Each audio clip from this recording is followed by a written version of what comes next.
I'm not the person who's giving signals. I'm the person receiving signals. These signals actually came from the politics of that country. I will, for example, with your permission, sir, read out what the president of the country was saying at that time. He was publicly saying, President Zelensky, please don't be alarmed. What we should prevent at any cost is to prevent a spread of panic. Now, what was happening for students living in Ukraine was they were watching Ukrainian television. They were reading Ukrainian newspapers. They were seeing signals from the Ukrainian government saying, no, don't get alarmed, don't leave. In fact, you had leaders who were saying anybody leaving is contributing to a sense of panic. लाखों भारतीयों की तरह आपके मन में भी एक सवाल होगा। सवाल ये कि हजारों भारतीय छात्र यूक्रेन में कैसे फंसे रह गए, वो भी तब जब अमेरिका लगातार चेतावनी दे रहा था। चेतावनी इस बात की कि रूस कभी भी हमला कर सकता है। कई दिनों से आ रही ऐसी चेतावनी के बाद रूस ने आखिरकार 24 फरवरी को हमला कर दिया।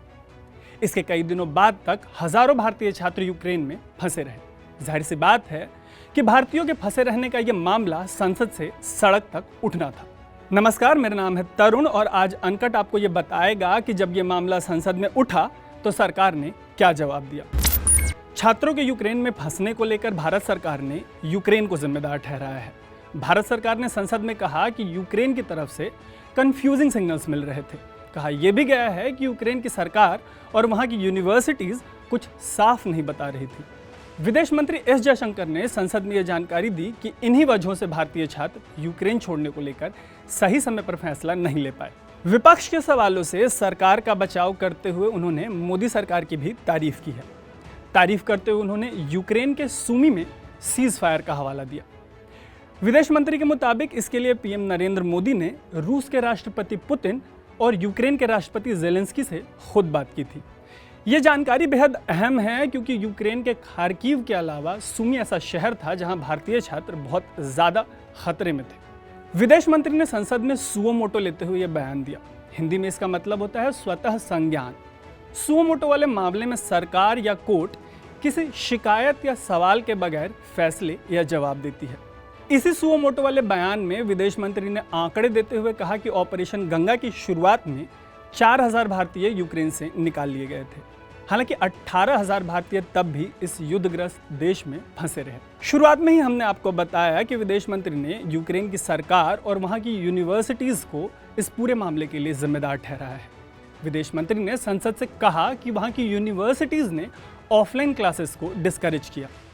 ये बात अनकट की 2 स्टोरीज में निकलकर सामने आई है। सुनिए कि जब अनकट से बातचीत हुई तो यूक्रेन में जो बच्चे फंसे थे या जो लौटकर भारत आए उन्होंने हमसे क्या कहा। यूनिवर्सिटी में सर तो ऐसी बातचीत हुई नहीं थी, लेकिन ऑनलाइन क्लासेस के लिए कुछ थोड़े बहुत प्रोटेस्ट हुए थे।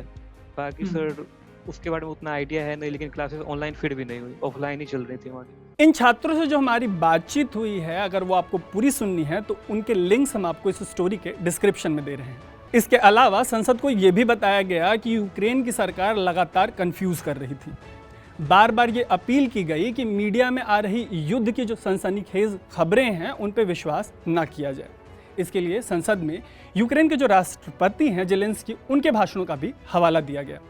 इनमें जेलेंस्की ने लोगों से पैनिक नहीं होने की अपील की थी। भारत सरकार का कहना है कि इन सब की वजह से भारतीय छात्र जो हैं या वहाँ जो नागरिक थे यूक्रेन में, वो वहाँ से निकलने को लेकर फैसला नहीं ले पाए। तृणमूल कांग्रेस की सुष्मिता देव हों या कांग्रेस के मल्लिकार्जुन खड़गे, इनके अलावा और भी कई नेता हैं जिन्होंने सरकार से कई गंभीर सवाल उठाए। और इन सवालों में सरकार से पूछा गया कि जब वो एडवाइजरी जारी कर रही थी तब वो कितनी गंभीर थी, या जो अन्य बड़े देश हैं उन्होंने जब एडवाइजरी जारी की तो क्या उन्होंने पहले कर दी और भारत सरकार ने क्या इसमें देर की। इनके जवाब में बस इतना कहा गया कि हर एडवाइजरी को बेहद गंभीरता से लिया जाना चाहिए। और अब बात करते हैं आंकड़ों की, क्योंकि इस दौरान सरकार ने ऑपरेशन गंगा से जुड़े आंकड़े भी दिए। आंकड़ों के मुताबिक इस पूरे ऑपरेशन के लिए 100 पर्सनल कंट्रोल सेंटर बनाए गए थे। विदेश मंत्रालय के 47 अधिकारी इस पूरे ऑपरेशन में लगे हुए थे। कुल 90 विमान जो हैं इसके लिए उड़ाए गए, जिनमें से 76 सिविलियन और 14 इंडियन एयरफोर्स के विमान थे। इसी ऑपरेशन के दौरान अन्य देशों के भी 150 नागरिकों को यूक्रेन से बाहर निकाला गया। जैसा कि हमने आपको बताया कि ये सारे आंकड़े भारत सरकार के हैं। इन सब के बीच सरकार ने एक सवाल का जवाब सफाई से नहीं दिया। सवाल ये कि यूक्रेन से जो छात्र लौटे हैं उनकी पढ़ाई का क्या होगा। ये सवाल उन छात्रों के जहन में भी बना हुआ है जिनसे अनकट ने बात की। हालांकि एक छात्र ने अनकट से बातचीत में जो कहा वो आपको ज़रूर सुनना चाहिए। नहीं, हमने बात, क्योंकि ना अभी कल ही हमारे को मैसेज आया था यूनिवर्सिटी का कि हम तुम्हारे डॉक्यूमेंट्स जो हैं फ़ोटोकॉपीज़ दे रहे हैं। तो सब बहुत पैनिक क्रिएट हो गया कि हमारी यूनिवर्सिटी बंद होने वाली है, मतलब ये सब हो गया। तो फिर हमने पूरी बात करी तो मैम कह रही थी, मतलब हमारी टीचर जो थी वो कह रही थी कि ये डॉक्यूमेंट सिर्फ तुम्हारी सेफ्टी पर्पज़ के लिए है, कि तुम जा रहे हो तो तुम्हारे ट्रैवल में काम आएंगे। और दूसरा फिर उन्होंने ये बोला कि यूनिवर्सिटी 2 वर्ल्ड वॉर झेल चुकी है, हमारी 200 ईयर्स पुरानी यूनिवर्सिटी है। तो उन्होंने 2 वर्ल्ड वॉर, फिर 2008 या 7 की लड़ाई, 2014 की लड़ाई झेल चुकी है। तो तुम्हारी वो तो बंद नहीं होगी, और वो जो बंद होगी वो खुद रिस्पॉन्सिबल होंगे कि तुम्हारा ट्रांसफ़र कहीं और कराएंगे। एक मीडिया रिपोर्ट के मुताबिक राहत की बात यह है कि यूक्रेन से जो बच्चे वतन लौटे हैं उनके इंस्टीट्यूशंस ने, यूनिवर्सिटीज़ ने ऑनलाइन क्लासेस शुरू कर दी हैं। हालांकि अभी भी उनके भविष्य पर सवाल बना हुआ है। उम्मीद है कि इस स्टोरी से आपके सवालों का जवाब मिला होगा। फिलहाल के लिए आप देख रहे थे अनकट।